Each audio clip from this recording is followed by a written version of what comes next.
You got to know, now it's how we. I get that just for being you must be absolute predator. We do not even have anything in the beast. Maybe daylight say the road, watching ourselves, thinking that someday we will be dead.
Capítulo 10. La familia Serbest.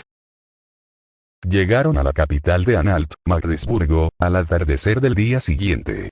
Allí encontraron que una gran masa de gente ya estaba reunida y esperándolos afuera de sus puertas, con braseros encendidos y músicos para darles la bienvenida. Henrietta asomó la cabeza por la ventana, pero el resplandor anaranjado del sol poniente estaba en sus ojos, lo que le impedía distinguir claramente los rasgos de los que estaban entre la multitud. ¿Quiénes son esas personas que nos esperan?, preguntó Henrietta, mientras agachaba la cabeza hacia atrás en su carruaje. Asumiría que es mi señor esposo y sus sirvientes, Alteza, respondió Lady Joanna. ¿Verdaderamente? Las cejas de Henrietta se arquearon con sorpresa. Tú y tu esposo son demasiado amables como para hacer todo lo posible para darme la bienvenida. Creemos en honrar a todos nuestros invitados, sonrió Lady Joanna. Es el estilo de la familia Serbest. Henrietta le sonrió. Aún así, le agradezco la cortesía. No lo olvidaré. El príncipe Erduin era un hombre sorprendentemente bajo, descubrió Henrietta, cuando se detuvieron frente a la multitud alemana y salieron del carruaje. Cuando él y su esposa se abrazaron y compartieron un breve beso, ella notó que él era una cabeza más bajo que Lady Joanna, y era solo un poco más alto que la propia Henrietta. A pesar de eso, poseía un aura de confianza inquebrantable. Cuando se volvió hacia Henrietta, sonrió ampliamente, sus dientes blancos perlados resaltaban aún más en contraste con su piel oscura aceitunada. Su Alteza. El príncipe Erduin dio un paso adelante e hizo una reverencia. Luego, como dictaba la costumbre, Henrietta le tendió la mano y le permitió darle un breve beso. Le doy la bienvenida humildemente a Magdesburgo. Estoy seguro de que ha sido un viaje largo. Por favor, permítanos acompañarlo a mi palacio. Ya he preparado comida y alojamiento para usted y sus hombres. Le agradezco su generosidad, respondió Henrietta, y estaríamos muy agradecidos de aceptar su amable oferta. Siguieron al príncipe Erduin y sus cortesanos dentro de las murallas de la ciudad. Henrietta se sorprendió aún más por la bienvenida que recibieron allí, mientras los ciudadanos de la ciudad se alineaban a lo largo de la calle principal que atravesaba el centro de la ciudad y vitoreaban su nombre. Saluden a la princesa de Tristain. Algunos llorarían. ¡Viva la emperatriz Henrietta! Otros gritarían. Su Alteza es bastante popular aquí, dijo Mazarin, mientras las trompetas y laudes llenaban el aire con canciones festivas. Estoy bastante sorprendido, en realidad. ¿Por qué la gente de Germania no amaría a su futura emperatriz?, dijo Lady Joanna, sonriendo levemente al hombre mucho mayor. Historia, respondió simplemente Mazarin, provocando que la sonrisa de Lady Joanna titubeara y volviera a mirar por la ventana. Henrietta entendió lo que quería decir. Anhalt, siendo el más cercano a Tristain de todos los principados alemanes, sintió con más fuerza su influencia en tiempos de paz. Podía ver eso ahora, cuando llegaron al Palacio de Magdesburgo, una vasta e imponente estructura de reluciente mármol y piedra construida en un estilo en gran parte tradicional de Tristán, aunque no sin las peculiaridades idiosincrásicas de los alemanes. Sin embargo, exactamente por la misma razón, en tiempos de guerra eran los enemigos más cercanos y acérrimos. Décadas de vivir como vecinos les habían dado mucho tiempo para acumular mala sangre. Incluso si se casaba con un miembro de la familia imperial alemana, era extraño recibir una bienvenida tan vibrante por parte de los ciudadanos. Lord Arduin probablemente fue la causa de esto, de alguna manera. Aunque supongo que eso es mejor que ser injuriado y que me arrojen piedras, decidió Henrietta, y dejó a un lado sus sospechas. Cuando volvieron a bajar de sus carruajes, fueron escoltados al interior del palacio. Mientras cientos de sirvientes ayudaban a descargar sus carros, Henrietta, Mazarin y todos sus caballeros fueron conducidos hacia el gran comedor del palacio, donde se colocaron decenas y decenas de mesas redondas, cubiertas con un mantel de lino blanco puro y un jarrón de flores en el centro. En el estrado al final de la habitación, había una sola mesa larga frente a ellos horizontalmente. Allí estaban colocadas dos sillas en forma de trono, que Henrietta supuso que eran los asientos del príncipe Arduin y Lady Joanna. Pero para su sorpresa, Lady Joanna tomó el asiento menos decorado al lado del trono de la derecha, mientras que el príncipe Arduin sonrió y sacó el trono de la izquierda para que ella se sentara. Ella lo hizo y él se sentó a su lado. Kirche me dijo que siempre sería bienvenida en su casa después de que ella asumiera sus títulos, reflexionó Henrietta, pero pensar que recibiría tal bienvenida incluso antes de eso. Mientras el resto de los caballeros tomaban asiento, el príncipe Arduin se puso de pie y los miró a todos. Sonrió con la sonrisa que Henrietta estaba empezando a asociar rápidamente con él personalmente y empezó a hablar. Su Alteza. Muy estimado cardenal. Valientes caballeros de Tristán. Me temo que no soy mucho para dar discursos, pero como la ocasión lo requiera, permítanme tomarme este tiempo para darles la bienvenida a todos a mi ciudad. La hospitalidad de Magdesburgo es suyo, y si necesita algo para que su estancia sea más cómoda, no dude en preguntar. Luego llamó a sus sirvientes. Ahora traigan la comida. Nuestros invitados tienen hambre. Las puertas se abrieron de par en par, cuando las criadas empezaron a traer bandejas sobre bandejas de los alimentos más deliciosos que un príncipe podía ofrecer. Cerdos asados enteros, pan de nueces recién horneado, faisanes asados y pasteles calientes, y también vino. Cantidades copiosas de vino. ¿Qué le parece la comida, Alteza? El príncipe Arduin dijo una vez que ya habían entrado en la fiesta. Está delicioso, respondió Henrietta con sinceridad. Me temo que me está echando a perder, excelencia. El príncipe Arduin sonrió y se rió. ¿Qué humildad tienes? Es una cualidad admirable, aunque desafortunadamente muy pocos la comparten. Pero ahora es el momento de que sueltes el apetito. Estamos todos entre amigos aquí, así que celebremos tanto como puede mientras estemos todos juntos. Y así lo hicieron. Durante horas comieron, y algunos de los caballeros más alborotadores, envalentonados por el vino, tomaron en brazos a algunas de las doncellas más bonitas y empezaron a bailar al son de la música de fondo de una pequeña orquesta de cámara. Temiendo que esto pudiera insultar a su anfitrión, Henrietta estaba a punto de ordenar a sus capitanes que restablecieran la disciplina, pero el príncipe Arduin la detuvo. Si es posible, ¿podría permitirles este pequeño acto de celebración?, preguntó sonriendo. No están haciendo ningún daño. Si está permitido para ustedes, ciertamente, respondió Henrietta, y les indicó a sus capitanes que retrocedieran. Cuando por fin la fiesta llegó a su fin, se trasladaron a las habitaciones que habían sido preparadas para ellos. Sin embargo, no todos se fueron. Por temor a otro intento de asesinato, se ordenó a un contingente de caballeros que vigilaran por turnos. Henrietta esperaba que esto no insultara al príncipe Arduin, pero si lo hacía, que así fuera.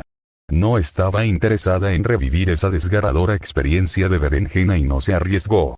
Incluso tenía a uno de sus caballeros que se especializaba en el elemento tierra para reforzar mágicamente y cerrar las ventanas de su habitación provista. Haría falta un mazo con toda su fuerza para romperlo. Y cuando se acostó en su cama y cerró los ojos, se aseguró de tener su varita al lado de las almohadas. A la mañana siguiente, poco después de que Henrietta se despertara, la invitaron a un desayuno privado con el príncipe Arduin y Lady Joanna. Como no tenía motivos para rechazar la invitación de su anfitrión, aceptó la oferta. Hubiera sido de mala educación hacer lo contrario. Después de sus abluciones matutinas, Henrietta se vistió con un vestido azul profundo y dorado brillante y siguió a una sirvienta al solar privado del príncipe con dos de sus caballeros a cuestas. «Buenos días, Su Alteza», dijo el príncipe Arduin cuando entró en la habitación. Sus caballeros tomaron posición justo afuera de la puerta. Él y su esposa inmediatamente se pusieron de pie e hicieron una reverencia, y Henrietta respondió con una cortés reverencia. «Confío en que sus habitaciones eran cómodas». «Mucho», respondió Henrietta. «Te agradezco tu gran bienvenida anoche. Ayudó mucho a eliminar la fatiga de mis hombres y de mí». «Fue un honor para mí servir», sonrió el príncipe Arduin. «Como dije anoche, la hospitalidad de Magdesburgo es suya, durante el tiempo que la desee. Pero dejemos de lado esta discusión por el momento para que podamos comer. Por favor, siéntese». Henrietta se sentó mientras las criadas traían su desayuno. Habiendo comido tanto la noche anterior, Henrietta no tenía mucho apetito. Afortunadamente, su comida fue liviana, y no pasó mucho tiempo antes de que cada uno dejara sus cubiertos sobre la mesa y las criadas retiraran sus platos y les sirvieran vino frío. «Su Alteza», dijo el príncipe Arduin. «Debo entender que ha experimentado su parte de problemas en su camino hacia aquí». Henrietta sintió. «Lady Joanna ya te lo dijo, supongo». «Sí», respondió el príncipe Arduin. «Mi esposa y yo no nos ocultamos nada. Debo disculparme. Queríamos mantenerte a salvo, pero deberíamos haberte dado la bienvenida mucho más cerca de la frontera». «Tus sentimientos son suficientes», dijo Henrietta. «En cualquier caso, no habría hecho ninguna diferencia, ya que el incidente tuvo lugar dentro de Tristán. Lady Joanna mencionó que ustedes dos estaban al tanto de una conspiración. Me pregunto si podrían decirme algo más». «No en este momento, no». «Eso es lamentable», suspiró Henrietta. «Por favor, no se preocupe por el asunto», dijo el príncipe Arduin con una sonrisa tranquilizadora. «Serás escoltado a la capital por mis mejores soldados.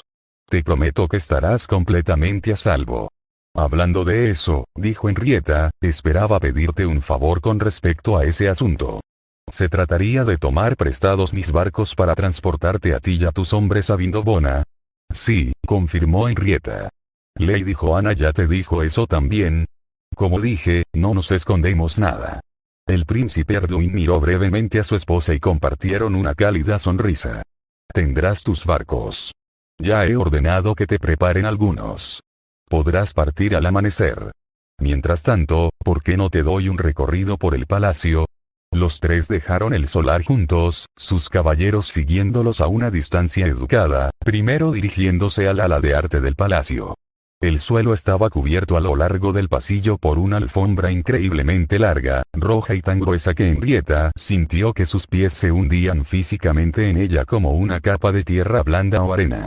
A juzgar por su estilo, era algo importado de Rubal Khali. Henrietta se preguntó cuánto le costaría algo así a la familia Serbest.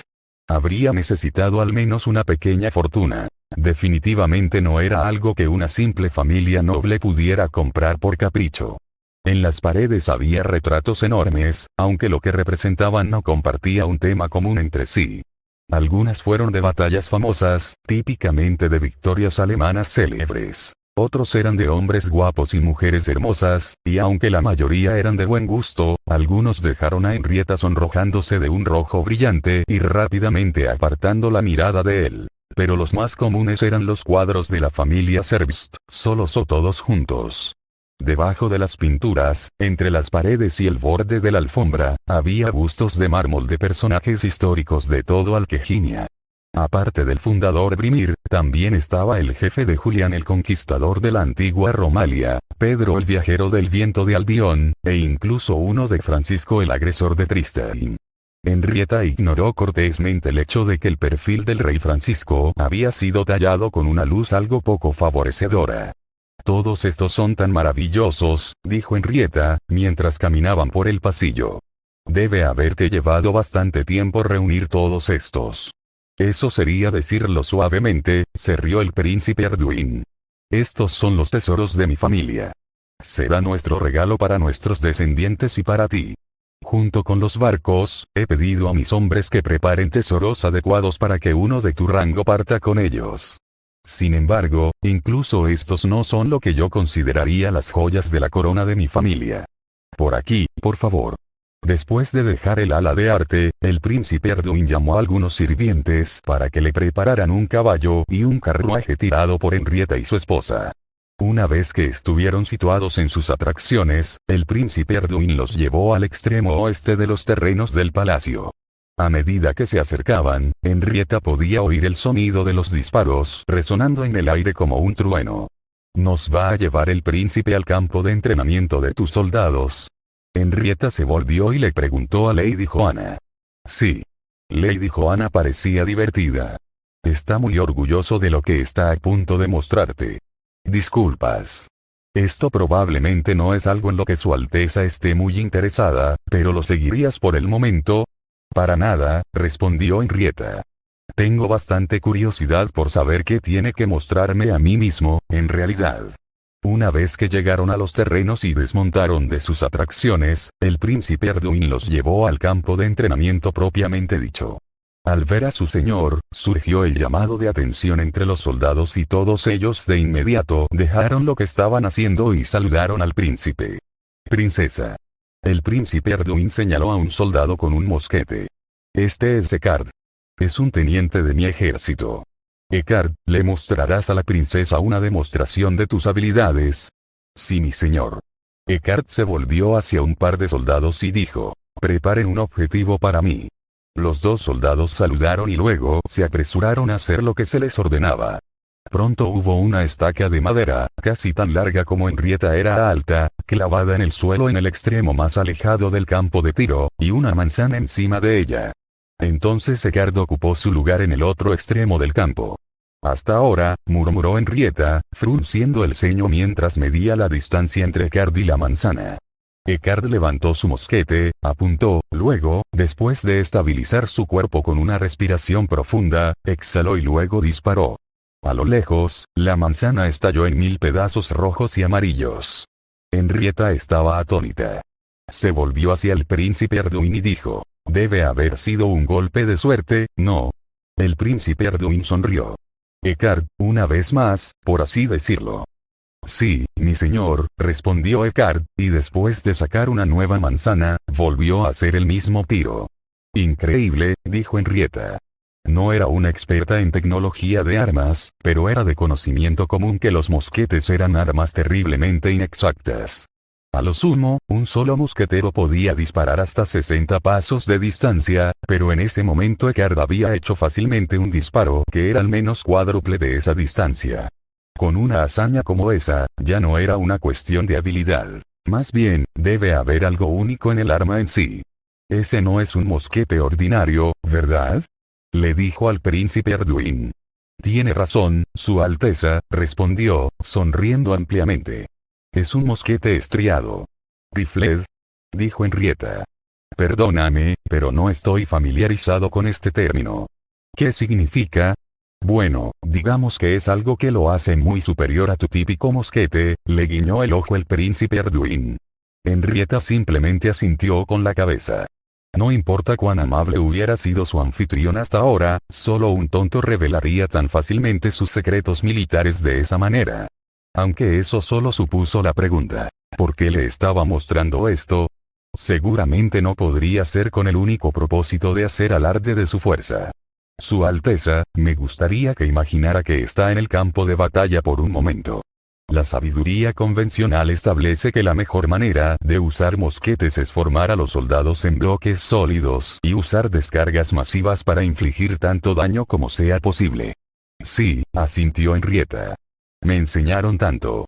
Es algo necesario para compensar su inexactitud. De hecho, dijo el príncipe Arduin. Y si fueras tan amable, ¿podrías explicar las contramedidas de Tristain a esta táctica? Hay muchos, Henrietta frunció el ceño. Pero los contadores estándar incluyen la creación de barreras de piedra para bloquear las balas y luego atacar con hechizos desde la cobertura, utilizando la potencia de fuego superior de un mago mientras envía golems hacia adelante para causar estragos en las líneas enemigas. Y como muchos alemanes pueden atestiguar, dijo el príncipe Arduin, todavía sonriendo, su eficacia es mortal. Pero ahora imagina esto. Estás liderando a tus tropas cuando escuchas el sonido de disparos en la distancia. No sabes de dónde ha disparado este pistolero, solo que, antes de que te des cuenta, tus caballeros están cayendo a tu alrededor. Por favor, trata de imaginar eso. ¿Se supone que esto es una amenaza? Henrietta frunció el ceño. Parecía poco probable dado el comportamiento del príncipe y el trato pasado hacia ella, pero ¿qué más se suponía que era esto? Esta nueva tecnología tiene vastas implicaciones en las tácticas de guerra, continuó el príncipe, gesticulando grandiosamente hacia sus soldados mientras regresaban a su entrenamiento. Ya no necesitan luchar en formaciones estrechas. Podrán aprovechar más eficazmente el terreno y la cobertura naturales, serán menos susceptibles tanto a los disparos masivos como a los hechizos, y serán aún más letales. El príncipe Arduin se detuvo un momento para sonreír y soltó un bufido breve y orgulloso.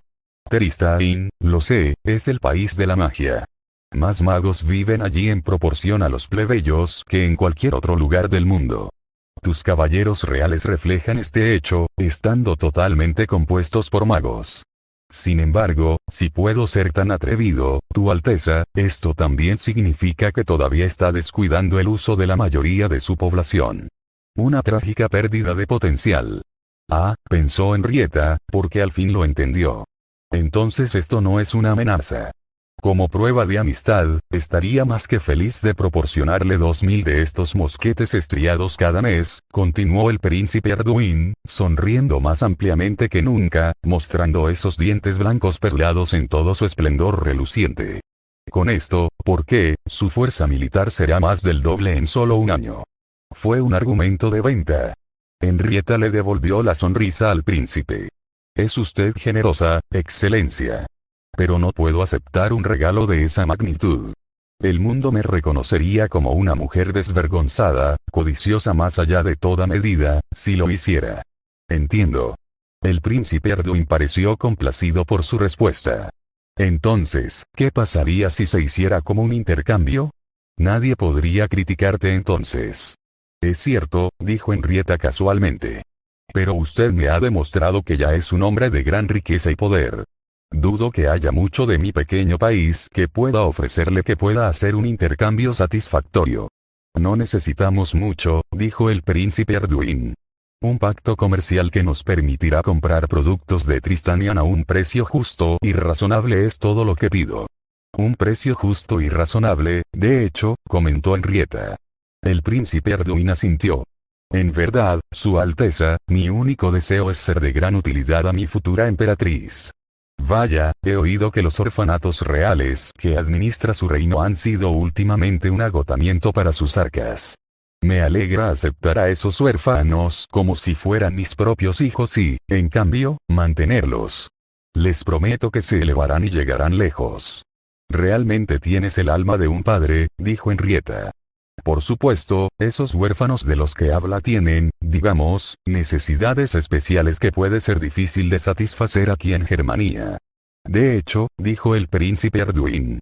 Pero creo que podría comprar todo lo necesario para su cuidado a través de ese pacto comercial. Entonces eso es todo, pensó Henrietta. Ahora estaba claro lo que quería el príncipe Arduin. Decir que quería aliviar una parte de las preocupaciones monetarias de su país era una tapa apenas velada, una que se veía fácilmente cuando se sabía quién componía la mayoría de los niños en los orfanatos reales, la descendencia ilegítima de los nobles. O en otras palabras, magos sin título. Con esa información en mente, tenía sentido por qué el príncipe Arduin estaría tan dispuesto a entregar simplemente una pieza de tecnología militar tan crucial, ya a un costo tan exorbitante, casi imposible, para él también. A falta de una palabra mejor, su objetivo era criar magos dentro de su principado. Para tal objetivo, ningún precio era demasiado alto, incluso si eso significaba empobrecer su propia provincia en el corto plazo. Además, lo que quería obtener de Tristain no eran solo magos. Quería todos los recursos necesarios para entrenarlos. Libros, varitas mágicas, tal vez incluso maestros. Los quería a todos con el objetivo de transformar Anhalt en una provincia totalmente única en Germania. El único lugar donde floreció la magia. Henrietta se sintió un poco mejor al ver que los motivos del príncipe eran tan grandiosos. De lo contrario, podría haberse sentido insultada al pensar que toda su bienvenida fue únicamente para hacerla más conforme con su propuesta. Desafortunadamente para el príncipe, Henrietta ahora estaba pensando en una forma de rechazar su oferta. Era cierto que la casa real de Tristain no tenía un brazo militar no mágico, pero lo hizo por una buena razón. Establecer una cuarta rama del ejército real significaba que los recursos actualmente gastados en los caballeros Griffin, Dragón y Manticore tendrían que dividirse aún más en cuartos. Y aunque Henrietta podía admitir libremente que estos mosquetes estriados eran armas potentes, no los veía como armas que pudieran superar el poder y la versatilidad de la magia. Simplemente no valía la pena debilitar la fuerza de las órdenes de caballeros solo para equipar a un ejército de plebeyos.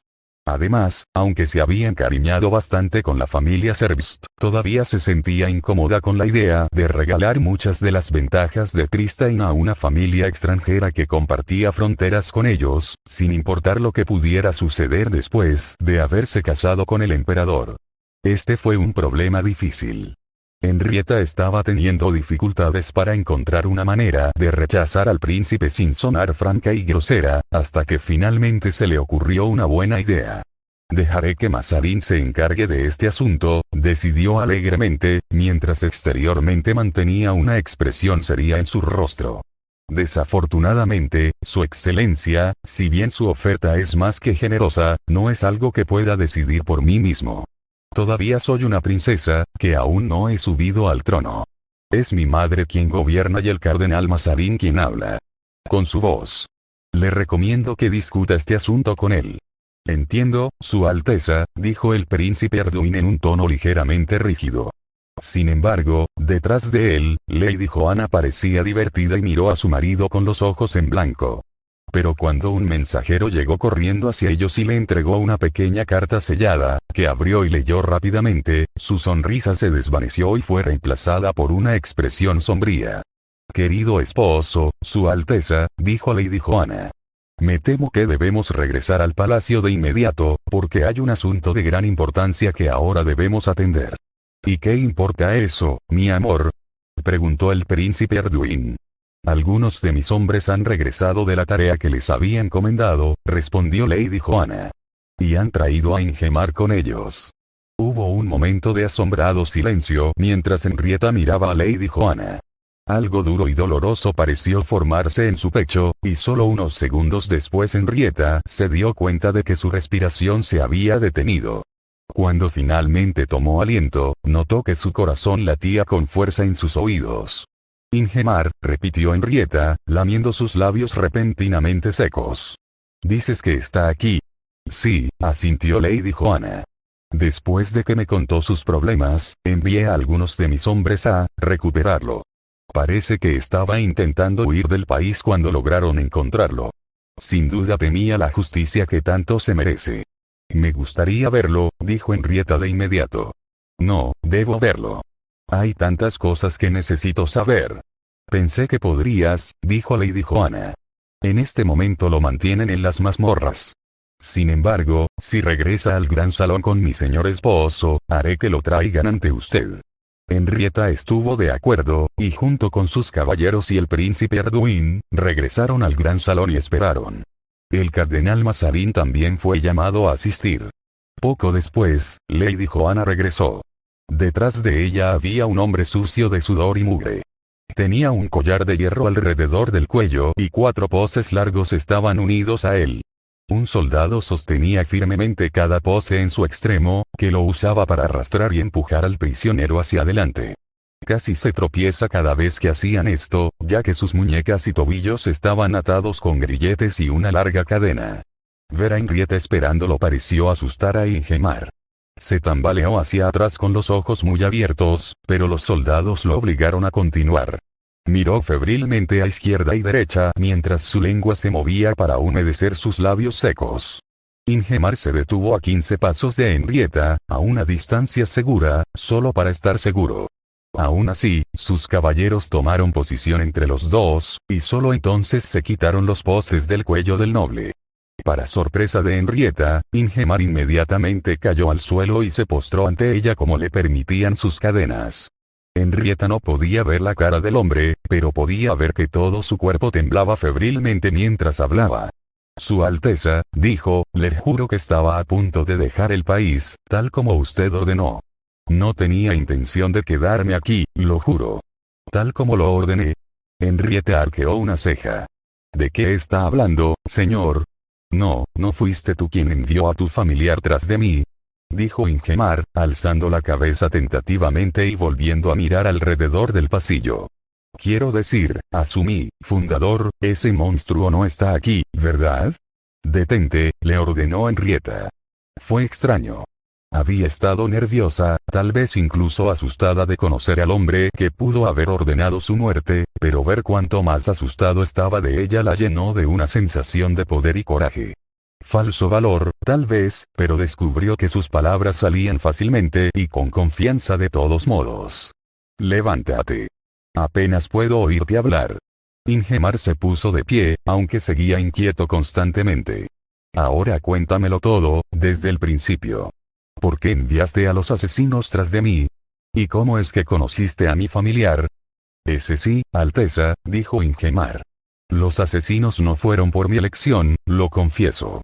Alguien, no sé quién, porque no me dieron su nombre, me obligó a hacerlo. Lo único que sé es que él es de sangre extranjera y probablemente reside en Esan, que sé porque llevaba un anillo con la marca de Tobias de Hinsburg. En cuanto a cómo conocí a tu familiar, invadió mi casa hace 4 días, mató a mis hombres y al caballero que empleé, y me preguntó lo mismo pregunta como lo hizo hace un momento, a la que yo respondí lo mismo. ¿Hace 4 días, dices? Dijo Henrietta. Eso es imposible. Le juro que le digo la verdad, Alteza, dijo Ingemar con tanta rapidez que un poco de saliva salió volando frente a él. Yo, te juro que no estoy mintiendo. Lo juro por el fundador. Henrietta apretó los labios con fuerza y no dijo nada, así que en ese silencio, Mazarin habló en su lugar. ¿Por qué el familiar de la princesa te dejaría vivir? Él dijo. No puedo imaginar que le tendrías algún otro valor después de haberle dado lo que quería. Me dejó vivir como una advertencia, dijo Ingemar. Quería que yo difundiera un mensaje. ¿Qué mensaje? Ingemar volvió a mirar a Henrietta y volvió a humedecerse los labios. Dijo que la princesa Enriqueta está ahora bajo su protección y que matará a cualquiera que intente lastimarla, incluso si esa persona es un rey o un emperador. Henrietta respiró hondo y sus ojos se abrieron como platos. Oh, Alex, pensó. ¿Qué has hecho? Miró hacia un lado y vio que Mazarin había sufrido una reacción similar. Cuando los soldados volvieron a colocar los postes en el cuello de Ingemar y lo sacaron a rastras de la habitación, el príncipe Arduin se volvió hacia Henrietta y dijo, es posible que todavía nos esté ocultando otra información. Si lo está, me aseguraré de que las extraigan de él. Sí, gracias. Disculpe, Alteza, dijo Lady Joanna. Pero, ¿tiene algún significado el hecho de cuántos días atrás Ingemar conoció a su familiar? No estoy seguro, admitió Henrietta. Es solo que los asesinos me atacaron hace menos de 5 días. Si lo que dice Ingemar es cierto, entonces a Alex le tomó una sola noche localizarlo. ¿Dónde vive Ingemar? No puedo imaginar que esté muy cerca de Berenjena, de lo contrario el magistrado habría oído hablar de él. Por supuesto, asintió el príncipe Arduin.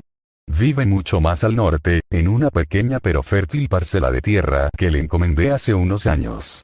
A pie se necesitarían semanas para llegar desde Auvergne a su mansión, y a caballo todavía se necesitarían muchos días. Es asombroso imaginar que tu familiar pueda hacer un viaje así en una sola noche, reflexionó Lady Joanna. Entonces ella sonrió. Sin embargo, parece un familiar entregado para hacer todo lo posible para salvaguardar la vida de su amo. Me pregunto si tendremos la oportunidad de conocerlo antes de que todo esto termine. Quizás, dijo Henrietta, desviando la mirada. Perdóneme, Excelencia, mi señora, pero creo que ahora deseo ir a descansar. De repente, me siento abrumado por el cansancio. Entiendo, Su Alteza, dijo el príncipe Arduin. Si hay algo que podamos hacer por usted, no dude en preguntar. El palacio de Westboden era incluso más grande que el de Tristania, pero lo que tenía en tamaño carecía de la elegancia y la grandeza de este último. Era una fortaleza, enfatizando la funcionalidad sobre la forma. Ubicada sobre una colina empinada, sus gruesos muros inclinados estaban profundamente atrincherados en la tierra para desviar el fuego de los cañones, mientras cientos de cañones se asomaban siniestramente entre los parapetos almenados. No había fosos, pero se había colocado un anillo de púas de madera a poca distancia de la base de las paredes. La puerta estaba hecha de roble grueso y atada con acero macizo. Me pregunto cuánto costará construir todo esto. Alex reflexionó, mientras sus ojos escudriñaban las almenas desde una gran distancia en la ciudad de abajo. Sorprendentemente, había pocos soldados en las paredes dado el tamaño del palacio, pero los pocos que habían sido colocados por expertos para maximizar su campo de visión. Además, no había edificios en un radio de media milla de las paredes.